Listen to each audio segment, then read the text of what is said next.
Ganciclovir. Ganciclovir is an antiviral agent और क्योंकि antiviral है तो हम इसे यूज़ कर सकते हैं साइटोमेगालोवायरस की ट्रीटमेंट में। तो अगर वायरस इन्फेक्शन की पैथोफिजियोलॉजी की बात करें तो जो वायरस का मॉलिक्यूल है सबसे पहले वो आकर होस्ट सेल के साथ अटैच होगा। अटैच होने के बाद it is going to enter into the host cell. उसके बाद एंट्री होगी। एंट्री के बाद उसकी अनकोटिंग होगी। सो जब वो अपना कोट उतार देगा तो फिर क्या होगा कि जो वायरल डीएनए है वो न्यूक्लियस को ट्रांसफ़र करेगा। सो जो वायरल डीएनए है वो न्यूक्लियस यानी जो होस्ट सेल है उसको ट्रांसफ़र करेगा। उसके बाद होगा क्या कि वायरल डीएनए सिंथेसिस स्टार्ट हो जाएगी। सो जब वायरल डीएनए का न्यूक्लियस सिंथेसाइज हो जाएगा, उसकी ट्रांसक्रिप्शन हो जाएगी, तो उसके बाद उसकी ट्रांसलेशन होगी। सो ट्रांसलेशन के रिजल्ट में जो है वो प्रोटीन्स बनेंगी। So there is protein synthesis. फिर उन प्रोटीन्स के ऊपर जो है वो प्रोटीएजेस एक्ट करेंगे और उनकी थोड़ी बड़ी कांट चांट करेंगे, जिसकी वजह से उसका प्रॉपर और स्ट्रक्चर और फंक्शन जो है वो वायरॉन से मिलता जुलता होगा। सो प्रॉपर प्रोटीन बनेगी एंड देन फाइनली उन प्रोटीन की असेंबली होगी और साथ साथ बडिंग होगी एंड देन वो जो प्रोटीन्स हैं यानी जो वायरस है वो सेल से बाहर निकल जाएंगे in the form of new virions. So ये जो है नॉर्मल एक वायरस की पैथोफिजियोलॉजी है। सो इस केस में आप डिफरेंट ड्रग्स जो हैं वो दे सकते हैं। फॉर एग्जांपल सबसे पहले ज़िडोविडीन देंगे। अब ये ज़िडोविडीन क्या करेगी, this is going to turn into zidovudine triphosphate and it is going to interfere with the DNA synthesis of the virus और वायरस भी एचआईवी। सो ये ब्लॉक करेगी रिवर्स ट्रांसक्रिप्टेज को। सो रिवर्स ट्रांसक्रिप्टेज को जो चीज़ ब्लॉक करेगी दिस इज ज़िडोविडीन। ज़िडोविडीन के साथ निवारापीन दे सकते हैं। अब ये निवारापीन क्या करेगी, ये भी ब्लॉक करेगी रिवर्स ट्रांसक्रिप्टेज को, लेकिन सिर्फ एच आई वी वन में। सो अगर एच आई वी वन में सिर्फ बात करें तो नाइवेरापीन है। एच आई वी टू के ऊपर नाइवेरापीन का कोई भी असर नहीं है। So it binds and denatures reverse transcriptase. ये बाइंड करके रिवर्स ट्रांसक्रिप्टेज को ही डी नेचर कर देगी। इसके बाद हम सेक्विनावीर दे सकते हैं। सो जो सेक्विनावीर है this is going to inhibit the proteases. ये प्रोटीएजेस के साथ रिवर्सिबली बाइंड करेगी और इन्हें इनहिबिट कर देगी। अब इस प्रोटीएज ने क्या करना था, जो न्यू क्रूड प्रोटीन की सिंथेसिस थी उसको इसने रिफाइन करना था during assembly and budding phase for proper and better structure and function of the new virions. So जिस प्रोटीएज को जिसने इनहिबिट किया इट इज सेक्विना वीर। इसके बाद एनफीवर्टाइड देंगे, ये भी एच आई वी स्पेसिफिक है। ये करेगी क्या, this is going to block the H I V entry to the cell. So जो एच आई वी ने सेल के अंदर एंटर होना था इस फेज को ही जो ड्रग ब्लॉक करेगी this is enfuvirtide. It binds the H I V envelope, ये इसके एनवेलप के साथ जो है बाइंड कर जाएगी। इसके बाद एसिक्लोवीर दे सकते हैं। एसिक्लोवीर हेपेटाइटिस में देंगे, होगा क्या, ये फॉस्फोरिलेट होगी into acyclovir triphosphate and it is going to interfere with the viral nucleic acid synthesis and it's going to block the viral DNA polymerase. So जो वायरल न्यूक्लिक एसिड सिंथेसिस है इसको जिस चीज़ ने ब्लॉक किया this is acyclovir and it is only in used in hepatitis virus. उसके अलावा हम ganciclovir दे सकते हैं। It's also going to get phosphorylated into ganciclovir triphosphate. It's going to suppress the viral DNA replication. So जो replication को जो चीज़ सप्रेस करेगी दिस इज जेनसिक्लोवीर। अब जेनसिक्लोवीर क्या करेगी, जेनसिक्लोवीर ट्राइफॉस्फेट बनकर कंपीट करेगी गुआनोसिन ट्राइफॉस्फेट के साथ, क्योंकि गुआनोसिन ट्राइफॉस्फेट ने डीएनए के अंदर इनकॉर्पोरेट होना है। इस वजह से जो डीएनए रेप्लिकेशन है वो सप्रेस हो जाएगी। So ganciclovir is going to suppress the DNA replication. उसके अलावा ओसिल्टामाइवीर, ओसिल्टामाइवीर क्या करेगी, it's going to reduce the viral replication. So जो फाइनल स्टेज के ऊपर जो ड्रग एक्ट करेगी this is oseltamivir. It's going to block the neuraminidase. अब ये neuraminidase क्या है, this is an enzyme that is necessary for virion release. So जब neuraminidase ही ब्लॉक हो जाएगा तो जो वायरॉन की रिलीज है वो भी इनहिबिट हो जाएगी। So oseltamivir is used in influenzal infection. उसके अलावा पेलीविजुमाब दे सकते हैं। This palivizumab is a human monoclonal antibody. It's going to block the virus entry into the cell. So जो इनिशियल स्टेज पर अगेन जो ड्रग जाकर एक्ट करने लगी है this is palivizumab. It is specific for respiratory syncytial virus. It works against a protein on the surface of the virus.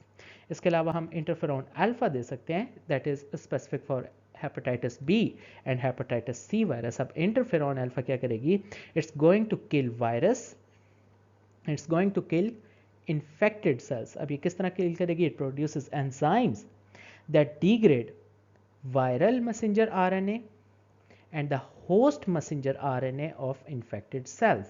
So इस तरह हम इंटरफेरॉन अल्फा भी दे सकते हैं। तो अगर स्पेसिफिकली गैनसाइक्लोवियर की बात करें तो वायरल और होस्ट काइनेजेस जो कि एंजाइम है वो गैनसाइक्लोवियर को चेंज कर देंगे गैनसाइक्लोवियर ट्राइफॉस्फेट के अंदर। अब ये गैनसाइक्लोवियर ट्राइफॉस्फेट क्या करेगा? ये कंपीट करेगा ग्वानोसिन ट्राइफॉस्फेट के साथ। अब जब नॉर्मली डीएनए बन रहा होता है तो उस डीएनए के अंदर ग्वानोसिन ट्राइफॉस्फेट भी इनकॉर्पोरेट होता है। सो गैन साइक्लोवियर ट्राइफॉस्फेट क्या करेगा? इस ग्वानोसिन ट्राइफॉस्फेट के साथ कंपीट करेगा और इसको डीएनए में इनकॉर्पोरेट नहीं होने देगा, जिसकी वजह से होगा क्या कि जो वायरल डीएनए की रेप्लिकेशन है वो सप्रेस कर जाएगी। So there is suppression of viral DNA replication, और इसकी वजह से हम गैनसाइक्लोवियर को यूज़ कर सकते हैं साइटोमेगालोवायरस की ट्रीटमेंट में। सो अगर फार्माकोकाइनेटिक्स की बात करें तो ganciclovir is given IV. Half life जो है वो 4 आवर्स है, but it can persist in the host cells for around about 18 to 20 hours.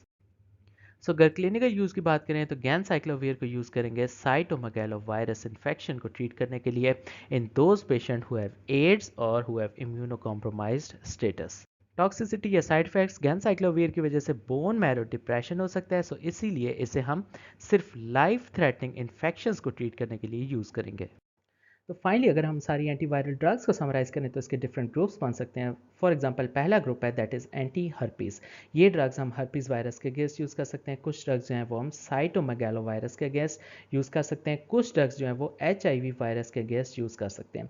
अब जो HIV के अगेंस्ट यूज़ करेंगे उसमें डिफरेंट कैटेगरीज है। फॉर एग्जाम्पल फ्यूजन इनहिबिटर्स भी हो सकते हैं, एंट्री इनहिबिटर्स जिसे हम कहें CCR4 इनहिबिटर्स।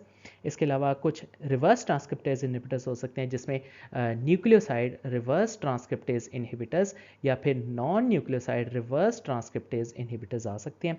इसके अलावा कुछ और ड्रग्स होंगी जिन्हें हम प्रोटीज इनहिबिटर्स कहेंगे, और फाइनली कुछ ड्रग्स होंगी जिन्हें हम इंटीग्रेज स्टैंड इनहिबिटर्स कह सकते हैं। उसके अलावा अगर इन्फ्लुएंजा के अगेंस्ट बात करें तो कुछ ड्रग्स होंगी वो इन्फ्लुएंजा ए और कुछ ड्रग्स होंगी इन्फ्लुएंजा टाइप बी के अगेंस्ट यूज़ होंगी। इसके अलावा कुछ एंटीवायरल ड्रग्स होंगी वो हेपेटाइटिस में यूज़ होंगी। सो कुछ जनरल ड्रग्स हैं, कुछ ड्रग्स हैं स्पेसिफिकली हेपेटाइटिस बी के अगेंस्ट यूज़ होंगी, कुछ ड्रग्स हैं स्पेसिफिकली हेपेटाइटिस सी के अगेंस्ट यूज़ होंगी। सो जो सी के अगेंस्ट यूज़ होंगी उनकी फर्दर डिवीजन है। For example NS34A protease inhibitors हो सकती हैं, या फिर NS5A इनहिबिटर्स होंगी, या फिर कुछ NS5B RNA पॉलीमरेज इनहिबिटर्स होंगी जो कि न्यूक्लियोसाइड और नॉन न्यूक्लियोसाइड दोनों में होंगे। सो अगर सबसे पहले एंटी हर्पीज़ की बात करें सो एंटी हर्पीज़ में आ सकती हैं एसाइक्लोवीर, वैलसाइक्लोवीर, पैनसाइक्लोवीर, फैमसाइक्लोवीर, डोकोसानोल, आइडॉक्सयूरिटीन और ट्राइफ्लोरिटीन। इसके अलावा अगर साइटोमेगालोवायरस के अगेंस्ट यूज़ होने वाली ड्रग्स की बात करें तो गैनसाइक्लोवीर, वैलगेनसाइक्लोवीर, सिडोफोविर, फोस्कारनेट, फोमीविरसिन और वाइडाराबिन आ सकती हैं। इसके अलावा अगर HIV के अगेंस्ट यूज़ होने वाली ड्रग्स की बात करें तो जो पहली कैटेगरी है फ्यूजन इनहिबिटर्स, उसमें एनफीवर्टाइड आ सकती है, और कुछ ड्रग्स हैं एंट्री इनहिबिटर्स जिसे CCR4 इनहिबिटर्स कहते हैं, उसमें मायरावायरिक आ सकती है। इसके अलावा कुछ और ड्रग्स हैं जिन्हें रिवर्स ट्रांसक्रिप्टेज इनहिबिटर्स कहते हैं, और रिवर्स ट्रांसक्रिप्टेज में अगर पहले NRTIs को देखें which is nucleoside reverse transcriptase inhibitors, तो उसमें जिडोविडीन, एबैकावीर, डाइडानोसिन, एमट्राइसिटावीन और लेमिविडीन, स्टेविडीन, टीनोफोविर और जेलसाइटाबीन आ सकती हैं। इसके अलावा अगर non nucleoside reverse transcriptase inhibitors की बात करें तो उसमें डिफरेंट ड्रग्स आ सकती हैं। फॉर एग्जांपल इसमें डेलावेडीन आ सकता है, इफोवेरेंस आ सकती है, एट्रोवरीन आ सकती है, टिवेरापीन आ सकती है, उसके अलावा रेल्पीवरीन आ सकती है। इसके अलावा अगर HIV में यूज़ होने वाली बाकी ड्रग्स की बात करें तो इसमें पहला ग्रुप है प्रोटीज इनहिबिटर्स, वो आ सकती हैं जिसमें आ सकते हैं एटाजिनावीर, डेरुनावीर, फोसएम्प्रीनावीर, इंडिनावीर, लोपिनावीर, राइटोनावीर, देन उसके बाद नल्फीनावीर, सेक्विनावीर एंड देन फाइनली ट्राइपेनावीर। इसके अलावा अगर इंटीग्रेज स्टैंड इनहिबिटर्स की बात करें तो उसमें रेल्टिग्रावीर, डोलोटिग्रावीर और एल्विटिग्रावीर आ सकते हैं। अगर एंटी इन्फ्लुएंजा ड्रग्स की बात करें तो कुछ ड्रग्स जो इन्फ्लुएंजा टाइप ए के अगेंस्ट यूज़ होंगी उसमें एमेंटेडिन, रमेंटेडिन आएंगे, और कुछ ड्रग्स जो ए और बी दोनों के अगेंस्ट यूज़ होंगी तो उसमें सिल्टामाइवीर, जैनामाइवीर और पैरामाइवीर आ सकती हैं। इसके अलावा अगर हेपेटाइटिस के अगेंस्ट यूज़ होने वाली ड्रग्स की बात करें तो उसमें इंटरफेरोन अल्फा, एडिफोविर, डाइपिवॉक्सिल, एंटिकावीर, लेमिविडीन और राइबाविरिन आ सकती हैं। इसके अलावा अगर हेपेटाइटिस में स्पेसिफिकली हेपेटाइटिस बी वायरस की बात करें तो कुछ ड्रग्स हैं वो यूज़ हो सकती हैं। For example telbivudine, tenofovir, sofosbuvir and boceprevir. इसके अलावा हेपेटाइटिस में कुछ और ड्रग्स हैं जो हम हेपेटाइटिस सी वायरस के लिए यूज़ करेंगे। अब इसमें डिफरेंट कैटेगरीज हैं। सो अगर हम NS34A प्रोटीएस इनहिबिटर्स की बात करें तो सबसे पहले आ सकते हैं ग्रेंजोप्रावीर, देन हमारे पास आ सकती है पेरिटैप्रावीर एंड देन फाइनली सिमैप्रावीर। इसके अलावा एंटी हेपेटाइटिस सी वायरस के अगेंस्ट यूज़ होने वाली ड्रग्स में अगर हम NS5A इनहिबिटर्स की बात करें तो उसमें आ सकता है डक्लेटास्वीर, एल्बास्वीर, लेपिडास्वीर, ओम्बिटास्वीर एंड वेलपैटास्वीर। और फाइनली हेपेटाइटिस सी के अगेंस्ट यूज़ होने वाली अगर NS5B RNA पॉलीमरेज इनहिबिटर्स की बात करें तो उसमें अगर न्यूक्लियोसाइड में देखें तो सोफोस्बुविर और अगर नॉन न्यूक्लियोसाइड में देखें तो उसमें डेजाब्यूविर आ सकती है।